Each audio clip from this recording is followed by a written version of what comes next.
Hello everyone. तो friends, एक और शेंगेन का टूरिस्ट वीज़ा अप्रूव हो चुका है। ये वीज़ा 8 दिनों के अंदर अप्रूव हुआ है।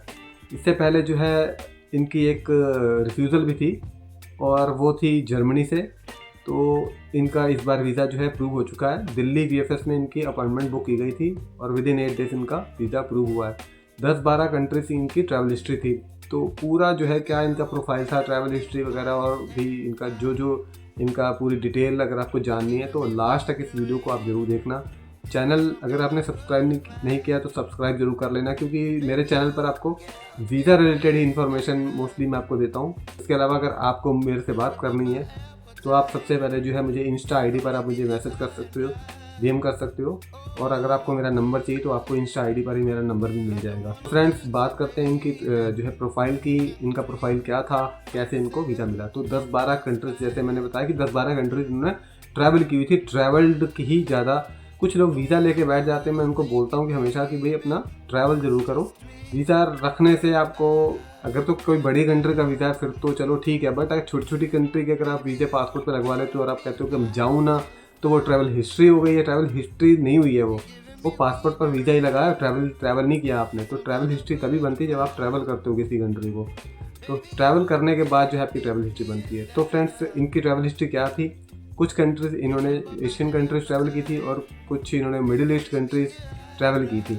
एक इन्होंने अर्मीनिया भी किया था। अब अर्मीनिया मिडिल ईस्ट में आता है, एशिया में आता है, ये देखना पड़ेगा। मेरे ख्याल आधा यूरोप में आता है। मैं भी खुद भी गया हूँ अर्मीनिया। तो इन्होंने 10-12 टोटल कंट्रीज ट्रैवल की थी। बाकी आपको अगर कोई मेरे से आपकी कोई इंक्वायरी है तो आप मुझे जो है नीचे इंस्टा आईडी चल रही है, वहाँ पर आप मुझे मैसेज कर सकते हो, डीएम कर सकते हो। तो फ्रेंड्स, इनका बाकी का क्या इनका प्रोफाइल था, जैसे कि बैंक बैलेंस क्या था। तो बैंक बैलेंस जो है इनका कोई 7-8 लाख के करीब था। करंट अकाउंट और सेविंग अकाउंट दोनों को मिला के दोनों ही की बैंक की स्टेटमेंट लगाई गई थी, जिसमें 6 लाख रुपए सेविंग में थे और 2 लाख रुपए, 1.5-2 लाख रुपए इनके करंट में थे। मतलब 2 लाख के अराउंड इनके करंट में थे। क्रेडिट कार्ड की भी इनकी स्टेटमेंट लगवाई थी मैंने, कि क्रेडिट कार्ड की स्टेटमेंट जो है मैं सबको ही बोलता हूँ कि अगर आपके पास क्रेडिट कार्ड यूज़ करते हो तो उसकी स्टेटमेंट भी ज़रूर लगाऊँ। अपना जब मैंने वीज़ा अपना स्विट्ज़रलैंड का वीज़ा लिया था तब मैंने भी अपनी 3 महीने की जो है क्रेडिट कार्ड की स्टेटमेंट अलग अलग दो जो है क्रेडिट कार्ड की स्टेटमेंट मैंने लगाई थी। हालांकि वो कभी कभी मना करते हैं कि नहीं नहीं इसकी ज़रूरत नहीं है, तो आप जो है उनको बोलो कि भाई ये ज़रूरी है, इससे मेरा खर्चे का पता लग रहा है। या जैसे आप जो है आपकी पेमेंट करते हो किसी को, या कोई आप कोई चीज़ खरीद, मतलब आपका जो भी उससे खर्चा वर्चा जो भी आप करते हो वो उसमें नज़र आता है। भाई आप काम कर रहे हो तभी तो आप खर्चा कर रहे हो, क्रेडिट कार्ड को तभी यूज़ कर रहे हो ना। तो वो आप ज़रूर लगवाया करो, क्योंकि मैंने क्रेडिट कार्ड इसलिए लगवाए, मेरे उससे खर्चे तो खैर कम होते हैं, बट मेरे जो वीज़ा पेमेंट जो फ़ीस होती है, वीज़ा फ़ीस होती है लोगों की, तो वो उसमें शो होता है, मेरा काम नज़र आता है। तो इसलिए मैं क्रेडिट कार्ड की स्टेटमेंट ज़रूर लगाता हूँ। तो इसी तरीके से आप भी अपनी लगा सकते हो। इसके इनका जो डॉक्यूमेंट थे वो वही होटल बुकिंग, जो इनके क्रेडिट कार्ड से मैंने इनको बोला था, इनके क्रेडिट कार्ड से ही इनकी जो है होटल बुकिंग करी गई थी। 3 होटल बुकिंग करी थी। उसके बाद जो है फ्रेंड्स, इनकी ट्रैवल इंश्योरेंस हो गई, इनका डमी टिकट हो गई।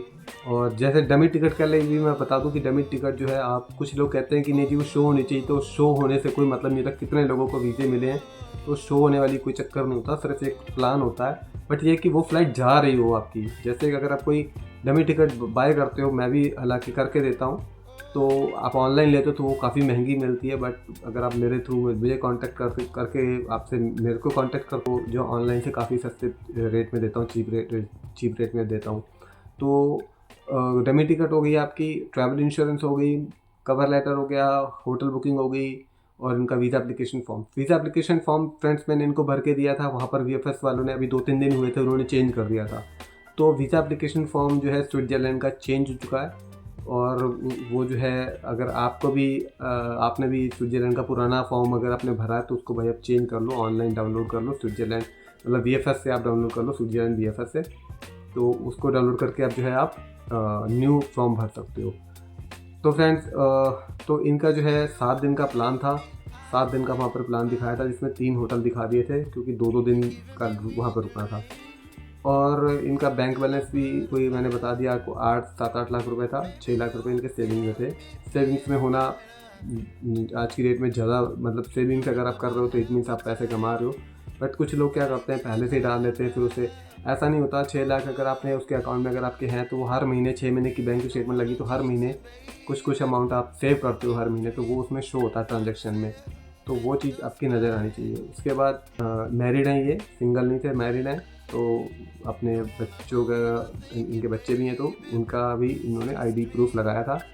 बट वो फिर मैं बोलता हूँ कि वीएफएस वाले इस चीज़ को भी मना करते हैं कि भाई हमें नहीं चाहिए, ये नहीं लगाना। बट जो है अगर आप उनको बोलोगे तो वो ले लेते हैं कि भाई ये मेरा इससे सिविक स्टेटस शो होता है, पता लगता है। तो ये सारी चीज़ें, ये डॉक्यूमेंट्स और ये इनका प्रोफाइल था और इनको वीज़ा फ़िलहाल अभी मिल चुका है। तो अगर आपको भी जो है वीज़ा रिलेटेड कोई सर्विसेज या आपको कोई दिक्कत है तो आप मुझे इंस्टाग्राम पर मुझे मैसेज यहाँ डीएम कर सकते हो। तो इतनी इन्फॉर्मेशन के साथ फ्रेंड्स ये वीडियो को मैं यहीं पर रोकूंगा और मिलते हैं किसी और वीडियो में किसी और इन्फॉर्मेशन के साथ। तब तक के लिए बाय बाय।